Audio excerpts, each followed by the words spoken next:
Good afternoon. It's great to hear from folks from Alabama, Cleveland, and certainly our educators that are on the front line. And being that it's Teacher Appreciation Week, I think it's only fitting that we had those reflections. So thank you all. Once again, it's a pleasure to be here with you today.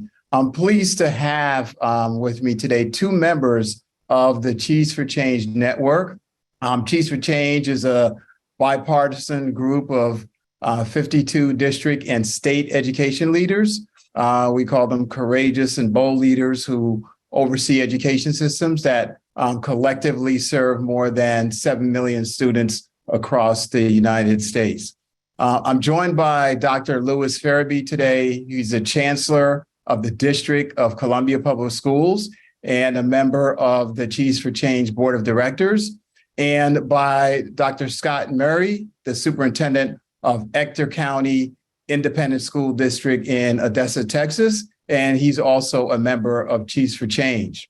Future Ed, which is an education think tank at Georgetown University, recently conducted analysis that found roughly a third of school districts across the country are earmarking their American Rescue Plan funds for either for tutoring or academic coaching. And you certainly heard from Cleveland and even in Alabama, for that matter, that was the case. And the percentage of districts, when you look at some of the larger districts, rises from about a third who've invested in tutoring to 2/3 using their ARP funds for spending in tutoring when you look at some of the 100 largest districts in the United States. And why is that? There's a really good reason for that. When done well, tutoring can have a significant impact. A study by the University of Chicago of one tutoring model by Saga Education found that it helped kids learn as much as an extra 2.5 years of math in one academic year. Louis and Scott have both implemented high impact tutoring initiatives in their districts, although they have structured their programs differently based on their context in their respective communities. The tutoring work is making a difference, and the students are having the benefits and seeing the gains. Louis, let me start with you in DC, which has committed a very significant amount, my understanding about $39 million over 3 years to support high impact tutoring to accelerate learning for over 10,000 students who were disproportionately impacted by the disruptions of the pandemic. So Louis, how was that tutoring structured? How are the tutors addressing the needs of the students? And so, give us some thoughts on that. Thank you, Louis, for being here today. I appreciate it. I know you and Scott are enormously busy. Yeah, thank you, Bob. It's good to be with you all today. I first want to take a moment to share how honored I am to be partnered today with Scott Muri, who I admire greatly his work that he's done in the great state of Texas. But in DC public schools, we've taken the approach of providing what we call high impact tutoring. What that means for most of our students, they're receiving tutoring in school, in person at a 4-to-1 ratio. Most of the tutoring in DC public schools does take place during the school day. However, we do have some options where it occurs before and after school, and then sometimes on Saturday in our summer academy and also Saturday academies where we provide additional learning time for students. Most of our students who are served are going to be in our schools where they have a large share of students furthest from opportunity. In those schools, we have what we call targeted supports via what we call a high impact tutoring manager. So there are schools in our district that have someone who supports coordination, also fidelity checks and monitoring of the tutoring services that are being provided.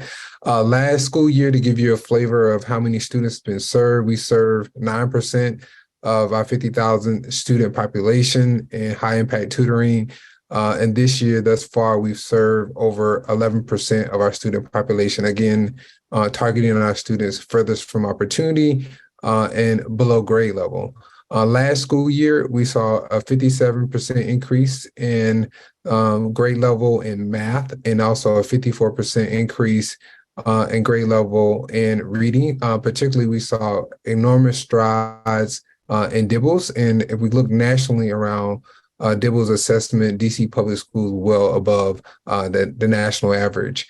We continue to lean into fidelity checks as we have both teachers, educators, and staff members providing the tutoring either during the day or after school. And then we also rely on partners as well. And we've curated partners and assess their skill sets to ensure that we have the right people in front of students. And so I want to close by noting that we also have seen an uptick in social and emotional outcomes and attendance for those students who have participated in high impact tutoring. Again, that'd be students who feel more connected to their school, the adults in their school, and then are more likely to attend school regularly.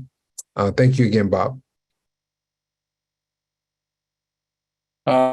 Thank you, Louis. Man, that's really great work that's going on, especially when you consider the enormity of the challenges that our schools and communities face trying to recover from this pandemic. If you're interested in learning more about the tutoring program in DC, we're going to put in the chat a link to a video that Teach for Change produced to give you a sense of the program in action. In DC, tutors are working with students in person, but Dr. Muri, Scott, you've taken a different approach in Ector County. So I'd love to give you an opportunity to tell us about that. So thank you, Bob, and good afternoon or morning, everyone, depending upon what part of the country that you are in. I appreciate the opportunity. So my name is Scott Muri, and I'm the superintendent of Ector County Independent School District located in West Texas. So the city of Odessa, the home of Friday Night Lights. So that's a little of who we are. Much like Louis mentioned, when the pandemic first struck our community, we immediately noticed that our kids were having challenges academically.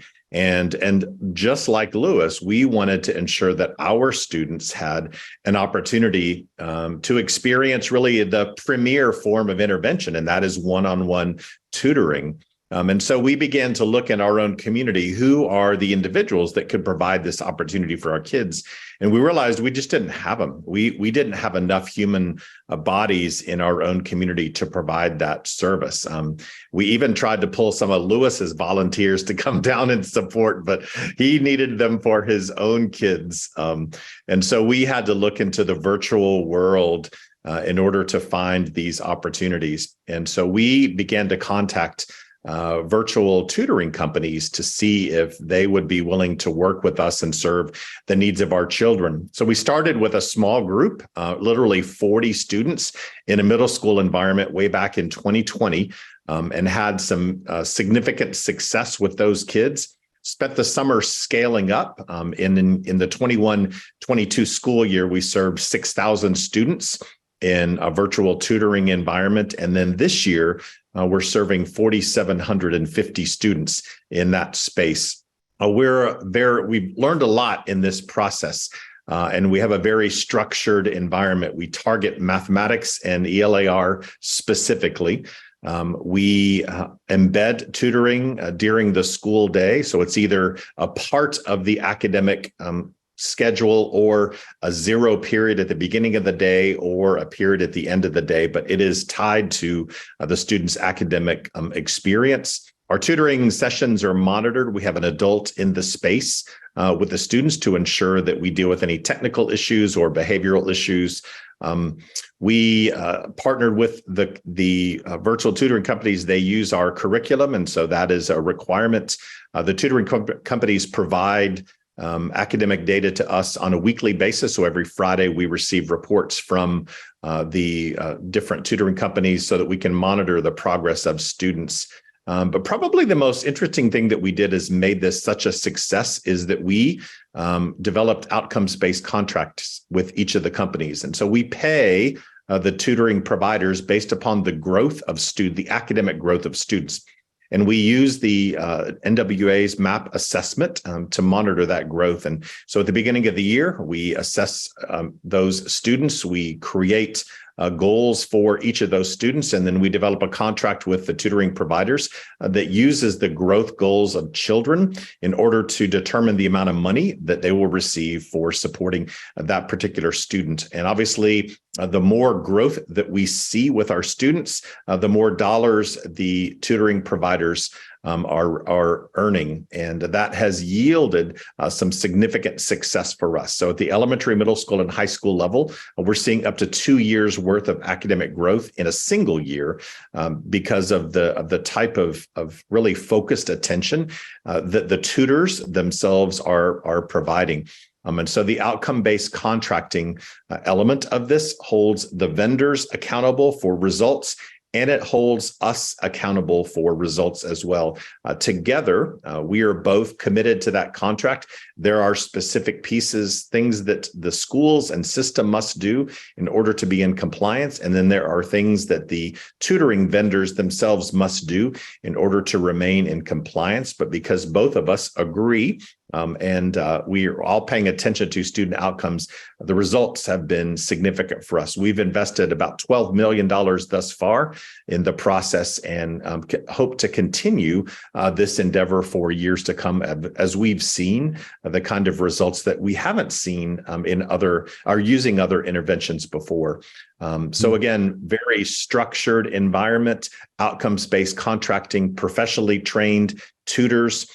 We do both both live tutors with face-to-face experiences for elementary, and we've discovered our secondary kids appreciate the text-based tutoring more appropriate for them according to the kids themselves. And so again, been a really healthy experience for us, and happy to share more information with anybody that is interested. Bob. Yep. Thank you, Scott. High dosage tutoring, just from listening to both of you, it's pretty clear that high dosage tutoring in and of itself doesn't equal high impact tutoring unless it's high quality. So you got to have high dosage with high quality. That's how you get a high impact. And you both clearly laid out some really interesting elements of that, having it in the school day, ensuring that there are quality assurance, fidelity checks, if you will, around the whole process. And Louis, you've got the high impact tutoring managers in the schools who look at the quality of what's going on and make sure it's monitored. And Scott, I just love the idea of having outcome-based contracts, so folks got skin in the game, and you're able to manage the quality that way. So quality is an absolutely essential element of that.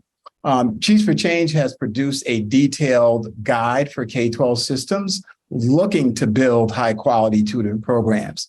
The guide has actionable step-by-step materials to establish and scale a program, including a capacity calculator to help systems determine how many tutors are needed, sample criteria for identifying potential tutors, and sample tutoring schedules. There's also information on logistics, the funding considerations, curricular selection, and how to track and determine program effectiveness, which both of you have eloquently given some outstanding examples of that. So we'll put a link to that guide in the chat as well. So please look for that. So let me close by asking both of you a couple questions. Do you plan to sustain tutoring after these ESSER funds sunset? And secondly, what advice do you have for other districts looking to set up a tutoring program? So the first one is about long-term sustainability, and then any advice you have for districts. Louis? Yeah, thank you again, Bob. So yes, we are committed to sustaining the work. We've done a lot of work with our community on the ROI of high impact tutoring, and I think there's been strong reception to the return on investment and how we might continue to provide these critical resources to students, also understanding that the recovery journey is going to be both a long-term and short-term strategy.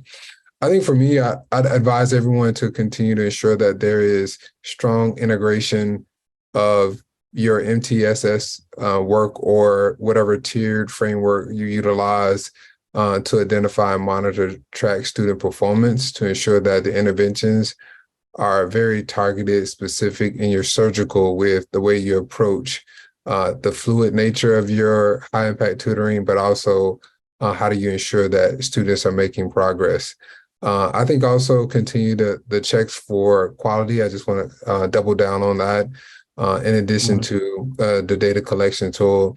And then finally, one approach that we've seen be very promising is utilize this as a clinical opportunity. And so as adults are providing tutorials, we do have the ability to have observers and to give feedback as students are served, to use this as a tool for professional learning for the individuals providing the tutoring and then for others to learn from that person as well.